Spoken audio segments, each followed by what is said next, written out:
আমরা যেটুকু বলতে পারি সেটা হলো যে 6 জন বাচ্চার সাডেন মৃত্যু এটা চিকিৎসাজনিত কোনো জটিলতায় আমাদের মনে হয় না।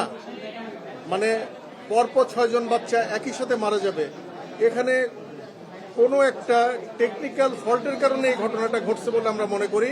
রাত 2টার সময় বাচ্চার কোনো একজন গার্জিয়ান বাচ্চাদের ঠান্ডা লাগছে বলে এসি অফ করতে বলা হয়। এসিটা 1 ঘন্টা অফ ছিল, তাহলে হলো 3টা। 4টার সময় প্রথম বাচ্চাটা অসুস্থ হয়, একটা বাচ্চা কান্নাকাটি করে অসুস্থ হয়, তখন নার্স ওই বাচ্চাটাকে এনআইসিউতে নিয়ে যায়।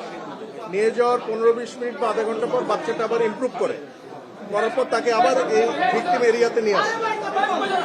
এখানে আনার পর তখন হয়তো ধরেন 4:30 বা 4:45 এরকম বাজে। 6টার সময় নার্স খেয়াল করেন একজন বাচ্চা মারা গেছে, তাকে সাথে সাথে এনআইসিউতে নেয়। সাবসিকুয়েন্টলি বাচ্চাগুলো খারাপ হতে থাকে, পরবর্তীতে সব বাচ্চাগুলোকে এনআইসিউতে নেওয়া হয় এবং দুঃখজনকভাবে এনআইসিউতে তাদের মৃত্যু হয় 6টা বাচ্চা। এখন স্বাভাবিকভাবে এখানে আইন, আমি একটু বলি, এখানে আইন প্রয়োগকারী সংস্থার লোকজন আছে, বিভিন্ন ল এনফোর্সিং এজেন্সির মানুষজন আছে, আমাদের ডিজি হেলথের আমরা কর্মকর্তারা আছি, আমাদের স্বাস্থ্য মন্ত্রণালয়ের মাননীয় সচিব মহোদয় আছেন। তো তদন্ত যেটা এখনই আমরা তদন্ত করে সবকিছু তো আমরা বলতে পারবো না।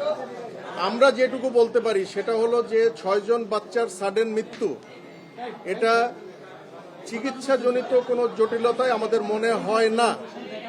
মানে পরপর 6 জন বাচ্চা একই সাথে মারা যাবে, এখানে কোনো একটা টেকনিক্যাল ফল্টের কারণে এই ঘটনাটা ঘটছে বলে আমরা মনে করি এবং এটার জন্য ডাক্তার হওয়ারও দরকার নেই। এটা খুব সাধারণ একটা কমন সেন্স কাজ করবে যে 1 ঘন্টা বা 2 ঘন্টার মধ্যে 6টা বাচ্চা হঠাৎ করে কেন মারা গেল। সুতরাং এটা তদন্ত করার জন্য, এবং আপনারা শুনে আশ্বস্ত হবেন এখানে অলরেডি সিআইডির টেকনিক্যাল এক্সপার্ট যারা এসি এবং অন্যান্য ইলেকট্রিক ইকুইপমেন্টসের ম্যানেজমেন্ট ব্যাপারে যারা এক্সপার্ট, তারা ওই রুমটা বন্ধ করে তারা কিন্তু তাদের মতো তদন্ত করছেন। এই তদন্ত রিপোর্টটা আমাদের কাছে ডেফিনেটলি আসবে, সেই অনুযায়ী আমরা একটা সিদ্ধান্তে আসতে পারবো। আর বাচ্চাদের মৃত্যুর কারণগুলো খতিয়ে দেখার জন্য যে সময়টা, এই সময়টা কিন্তু আমরা এখনো পাই নাই। আমরা কিন্তু এটা নিয়ে আমরা already we are in active, আমরা অ্যাক্টিভ তদন্তে আছি। আমরা এটা শেষ করলে তখন আমরা আপনাদেরকে জানাতে পারবো যে সত্যিকারের বাচ্চার মৃত্যুর কারণগুলো কি।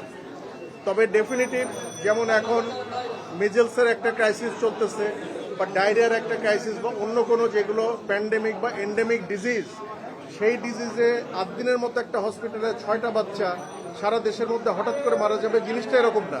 এটা হয়তো কোনো টেকনিক্যাল ত্রুটি বা ফল্টের কারণে হচ্ছে। এটা আমাদের দয়া করে একটু সময় দেবেন, আমরা একটু খতিয়ে দেখব।